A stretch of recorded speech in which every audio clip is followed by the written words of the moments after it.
Previous year கொஷின்ஸ்னு எங்கேருந்து ஆரம்பிக்கிறது அப்படின்ற கொஷின் வரும்போது நான் எப்படி பண்ணேன் அப்படின்னா ஸோ இப்போ வந்துட்டு ப்ரீவியஸ் இயர் கொஷின்ஸ் பாருங்கள் அப்படின்னு சொல்லும்போது எல்லோரும் நினச்சிப்பாங்க அதுலேருந்து கொஷின் வரும் அப்படின்னு சொல்லிட்டேன். அப்படி கிடையாது. ஸோ ப்ரீவியஸ் இயர் கொஷின் அப்படின்றது ஸோ இப்போ நீங்கள் மிஸ்டேக் பண்ணாமல் கற்றுக்கணும் அப்படின்றது வந்துட்டு யாருக்குமே எங்கேயுமே பாசிபிள் கிடையாது. ஸோ டாப்பர்ஸாக இருக்கவங்களுமே அதை ஒத்துப்பாங்க. ஸோ நான் மிஸ்டேக் பண்ணி தான் கற்றுக்கிட்டேன் அப்படின்னு சொல்லிட்டு. ஸோ இப்போ மிஸ்டேக் பண்ணுறதுல ஒரு பயம் பட தேவையில்லை. மிஸ்டேக் பண்ணி கற்றுக்கலாம், நம்மளுக்கு டைம் இருக்குது அப்படின்றத ஃபஸ்ட்டு உணர்ந்துக்கோங்க. எதுவுமே பண்ணாமல் இருக்கிறதுக்கு தப்பாக பண்ணால் கூட பிரச்சனை கிடையாது. அதாவது நான் சொல்கிறது அதாவது வந்துட்டு சிலபஸ்ஸை, ப்ரீவியஸ் இயர் கொஷின்ஸு, நம்மளுடைய மெட்டீரியல்ஸு, ஸோ இந்த மூணையும் நம்ம எப்படி கரெக்டாக கிளப் பண்ணுறோம் அப்படிங்கிறதுல தான் வந்துட்டு எல்லாமே இருக்குது. ஸோ அதை எப்படி நம்ம கிளப் பண்ணி படிக்கிறோம் அப்படின்றத தெரிஞ்சிருச்சு அப்படின்னாலே வந்துட்டு உங்களுக்கு ப்ரிலிம்ஸ்ன்றது ஒரு கேக் வாக் மாதிரி தான். யூத் பேப்பரின் இனிய வணக்கம். மறக்காமல் சப்ஸ்கிரைப் பண்ணுங்கள், பக்கத்தில் இருக்க பெல் ஐகானை கிளிக் பண்ணுங்கள். தேங்க்யூ. என் பேர் சத்யானந்தி. இப்போ நடந்த டிஎன்பிஎஸ்சி குரூப் 1 எக்ஸாமில் ஸ்டேட் ரேங்க் 2 வாங்கியிருக்கேன். ஸோ இப்போது ப்ரீவியஸ் இயர் கொஷின்ஸ் பார்க்க சொல்லும்போது எப்படி பார்க்கணும் அப்படின்றது வந்துட்டு எல்லாத்துக்கும் டவுட் வரும். ஸோ இப்போ ப்ரீவியஸ் இயர் கொஷின்ஸ் நீங்கள் பார்க்குறீங்க அப்படின்னா ஃபஸ்ட்டு வந்துட்டு சிலபஸ் வச்சுக்கோங்க, இன்னொரு சைடு ப்ரீவியஸ் இயர் கொஷின்ஸ் வச்சுக்கோங்க. ஸோ இப்போ கொஷின்ஸ் வருது அப்படின்னா அந்த கொஷின் வந்துட்டு சிலபஸில் எதில் வருது அப்படின்றத மார்க் பண்ணிகிட்டே வாங்க. ஸோ அப்போ வந்துட்டு சில கொஷின்ஸ் எல்லாமே வந்துட்டு ஒரு பார்ட் ஆஃப் த சிலபஸ்லேருந்து வந்துட்டு ரிப்பீட் ஆகும். ஸோ அப்போ அந்த சிலபஸ் அந்த பார்ட்டை வந்துட்டு ஸ்டார் போட்டு மார்க் பண்ணி வச்சுக்கோங்க. ஸோ இப்போ அந்த பார்ட் எல்லாமே வந்துட்டு நம்ம படிக்கணும். அதெல்லாம் வந்துட்டு இம்பார்ட்டண்ட்டான டாபிக்ஸு, அதை வந்துட்டு விட்டுட்டு போகக்கூடாது அப்படின்றத வந்துட்டு மைண்டில் வச்சுக்கோங்க. ஒன்று. செகண்டு வந்துட்டு சில சிலபஸ் டாபிக்ஸ் எல்லாமே வந்துட்டு அதுலேருந்து கொஷின்ஸே வந்திருக்காது. ஸோ அப்போ அதெல்லாமே வந்துட்டு என்ன பண்ணிக்கிறீங்க அப்படின்னா அது ஒரு இன்ட்டு மார்க் மாதிரி போட்டு வச்சுட்டு கடைசியில் படிச்சுக்கலாம் அப்படின்னு சொல்லி நீங்கள் வந்துட்டு உங்களுக்குள்ளே கேட்டகரைஸ் பண்ணிக்கோங்க. ஸோ இப்போ அந்த ஸ்டார் போட்ட சிலபஸ் டாபிக்ஸ் எல்லாத்தையுமே தனியாக எழுதி வச்சுட்டு அதை ஃபஸ்ட்டு கவர் பண்ணி முடிச்சிடுங்க. அதை கவர் பண்ணி முடிச்சதுக்கப்புறம் நெக்ஸ்ட் வந்துட்டு எப்பாச்சும் அந்த கொஷின்ஸ் வந்திருக்கும். ஸோ அந்த மாதிரி இருக்க டாபிக்ஸை வந்துட்டு செகண்ட் ரோவில் வந்துட்டு எழுதி வச்சுக்கோங்க. இது முடித்ததுக்கப்புறம் அதை ப்ரிப்பேர் பண்ணும். கடைசியில் கொஷின்ஸே வரல, பட் ஆனால் இந்த டைம் கேட்குறதுக்கு வாய்ப்பு இருக்கும். ஸோ அப்போ என்ன பண்ணுங்கன்னா அது கடைசியாக வந்துட்டு அதை பற்றி ஒன்றுமே தெரியாமல் போகிறதுக்கு லைட்டாக அதை பற்றி மட்டும் படித்து வச்சுக்கோங்க.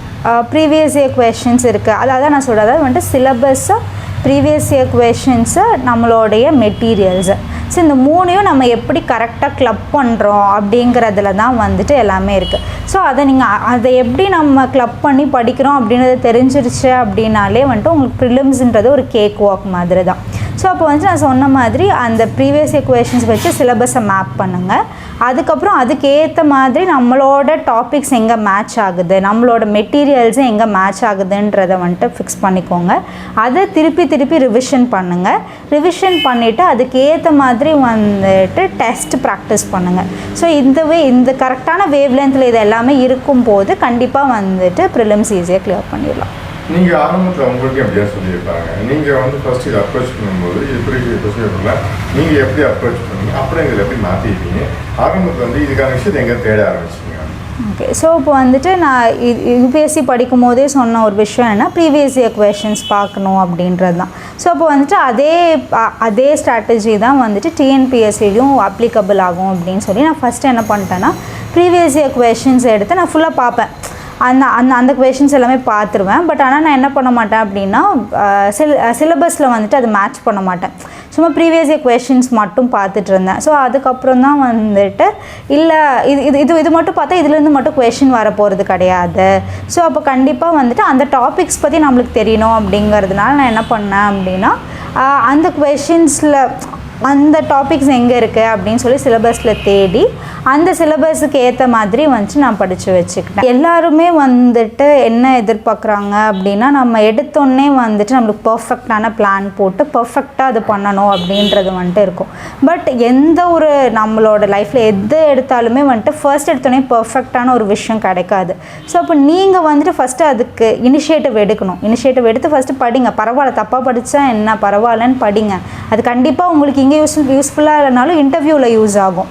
ஸோ அப்போ வந்துட்டு அந்த மாதிரி நீங்கள் ஒரு தயக்கத்திலேயே வந்துட்டு இது கரெக்டாக இருக்குமா 100% நான் பிளான் போட்டுட்டு அதுக்கப்புறம் தான் நான் ஆக்ஷனில் இறங்குவேன் அப்படின்னா வந்துட்டு உங்களுக்கு டைம் தான் போகுமே தவிர உங்கள்கிட்ட ப்ரோக்ரஸ் அப்படின்றது இருக்காது. ஸோ நானுமே வந்துட்டு ஃபர்ஸ்ட் படிக்கும்போது நான் உண்மையாக சொல்லணும் அப்படின்னா ப்ரிலிம்ஸ் படிக்கிறதுக்கு முன்னாடி எனக்கு எந்த ஒரு கைடன்ஸ் எதுவுமே கிடையாது. ஸோ அப்போ வந்துட்டு நான் என்ன பண்ணேன் அப்படின்னா நானாக தான் ஃபஸ்ட்டு பார்க்க ஆரம்பித்தேன், என்னென்ன படிக்கணும் அப்படின்றது நானாக தேட ஆரம்பித்தேன். ஸோ அப்போ அதில் வந்துட்டு நான் நிறைய மிஸ்டேக்ஸ் நானும் பண்ணியிருக்கேன். ஸோ இப்போ நீங்கள் மிஸ்டேக் பண்ணாமல் கற்றுக்கணும் அப்படின்றது வந்துட்டு யாருக்குமே எங்கேயுமே பாசிபிள் கிடையாது. ஸோ டாப்பர்ஸாக இருக்கவங்களுமே அதை ஒத்துப்பாங்க. ஸோ நான் மிஸ்டேக் பண்ணி தான் கற்றுக்கிட்டேன் அப்படின்னு சொல்லிட்டு. ஸோ இப்போ மிஸ்டேக் பண்ணுறதுல ஒரு பயம் பட தேவையில்லை. மிஸ்டேக் பண்ணி கற்றுக்கலாம், நம்மளுக்கு டைம் இருக்குது அப்படின்றத ஃபஸ்ட்டு உணர்ந்துக்கோங்க. எதுவுமே பண்ணாமல் இருக்கிறதுக்கு தப்பாக பண்ணால் கூட பிரச்சனை கிடையாது. ஸோ பண்ணி கற்றுக்கோங்க அப்படின்றது தான். ஸோ இப்போ வந்துட்டு ப்ரீவியஸ் இயர் கொஷின்ஸ் பாருங்கள் அப்படின்னு சொல்லும்போது என்ன நினச்சிப்பாங்க, அதுலேருந்து தான் கொஷின் வரும் அப்படின்னு சொல்லிட்டு. அப்படி கிடையாது. ஸோ ப்ரீவியஸ் இயர் கொஷின் அப்படின்றது வந்துட்டு உங்களுக்கு எப்படி போகணும் அப்படிங்கிறதுக்கான ஒரு மேப்பு. ஸோ இந்த வழியில் போங்க அப்படின்னு சொல்லி காமிச்சிக்கிறதுக்கான ஒரு வழிகாட்டி தான் அந்த ப்ரீவியஸ் இயர் கொஷின் அப்படின்றது. ஸோ அது ஒரு கைடன்ஸாக வச்சுட்டு நீங்கள் வந்துட்டு எக்ஸ்ட்ராவாக ப்ரிப்பேர் பண்ண வேண்டியதாக இருக்கும். ஸோ அது வந்துட்டு என்னென்ன படிக்கணும்னு உங்களுக்கு சொல்லிக் கொடுக்கும். ஆனால் வந்துட்டு இதை மட்டும் படித்தா வந்துட்டு கிளியர் பண்ணலாம், அப்படி கிடையாது. ஸோ இப்போ நீங்கள் என்ன பண்ணணும் அப்படின்னா இந்த டாபிக்ஸ் இம்பார்ட்டண்ட்டுன்னு தெரிஞ்சுட்டு அந்த டாபிக்ஸில் ஒர்க் ஆன் பண்ண ஆரம்பிங்க. ஸோ அப்போ அதுக்கப்புறம் அது இல்லாமல் வேறு என்ன பண்ணணும் அப்படிங்கிறது வந்துட்டு நீங்கள் வேறு டெஸ்ட் எழுதும் போது உங்களுக்கு தெரிஞ்சிடும். ஸோ அப்போ நான் ஃபஸ்ட்டு பார்க்கும்போது நானும் சும்மா எடுத்து ப்ரீவியஸ் இயர் கொஷின்ஸ் பார்த்துட்டு இருந்தேன். ஸோ அப்போ அதை மாற்றி ஸ்ட்ராட்டஜிக்கலாக இந்த ப்ரீவியஸ் இயர் கொஷின்ஸ் எல்லாம் இந்த டாபிக்ஸ்லாம் இம்பார்ட்டண்ட்டுன்னு படிக்கும்போது எனக்கு வந்து ரொம்ப ஈஸியாக இருந்துச்சு. ஸோ ரொம்ப பெருசாக இருந்த சிலபஸ் இப்போ எனக்கு ஷார்ட் அவுட் ஆயிடுச்சு. ஸோ இவ்வளோ தான் இதுலேருந்து தான் கொஷின்ஸ் வருது அப்படின்ற போது எனக்கு பார்க்குறதுக்கு ஃபஸ்ட்டு ஈஸியாக இருந்துச்சு. ரொம்ப கம்மியாக இருக்குன்ற போது அந்த கான்ஃபிடென்ஸ் அதிகமாகிடுச்சு. ஸோ அப்போ அந்த எக்ஸாமை நான் அணுகிற முறையே வந்துட்டு ரொம்ப எனக்கு ஈஸியாக தெரிஞ்சுது. ஸோ அப்போ இந்த மாதிரி நீங்கள் படிக்கும்போது உங்களுக்குமே நீங்கள் ரொம்ப லைட்டாக ஃபீல் பண்ணுவீங்க. இவ்வளோ இருக்குதுன்னு நம்ம ஸ்ட்ரெஸ் ஆகிக்காமல் இவ்வளோ தான் இருக்குது, இதுதான் இம்பார்ட்டண்ட் அப்படின்றது வந்துட்டு தெரிஞ்சிடும். ஸோ அந்த மாதிரி படிக்கும்போது உங்களுக்கு கான்ஃபிடென்ஸ் அப்படின்றது கெயின் ஆகும். ஸோ இப்போ ப்ரீவியஸ் இயர் கொஷின்ஸ்ன்னு எங்கேருந்து ஆரம்பிக்கிறது அப்படின்ற கொஷின் வரும்போது நான் எப்படி பண்ணேன் அப்படின்னா கடைசியிலேருந்து போனேன். ஸோ இப்போ ரீசெண்ட் ட்ரெண்ட் என்ன அப்படின்றத பாருங்கள்.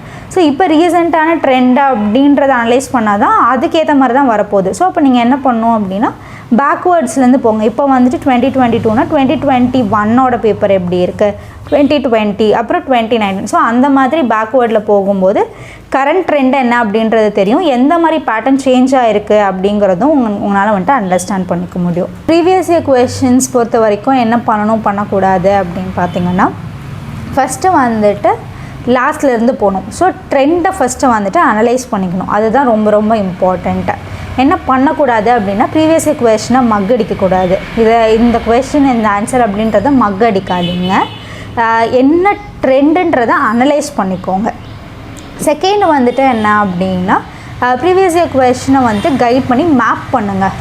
சிலபஸில் எந்த டாபிக் அப்படின்றத மேப் பண்ணுறது ரொம்ப ரொம்ப இம்பார்ட்டண்ட்டு. என்ன பண்ணக்கூடாது அப்படின்னா நான் சொன்ன மாதிரி அதை மட்டுமே ரிலையாக இருக்கக்கூடாது. ப்ரீவியஸ் இயர் கொஷின் மட்டும் ரிலையாக இருக்கக்கூடாது. ஆனால் சிலபஸும் இருக்கணும், அதுக்கான மெட்டீரியல்ஸில் நீங்கள் படிச்சுட்டும் இருக்க மாதிரி இருக்கணும்.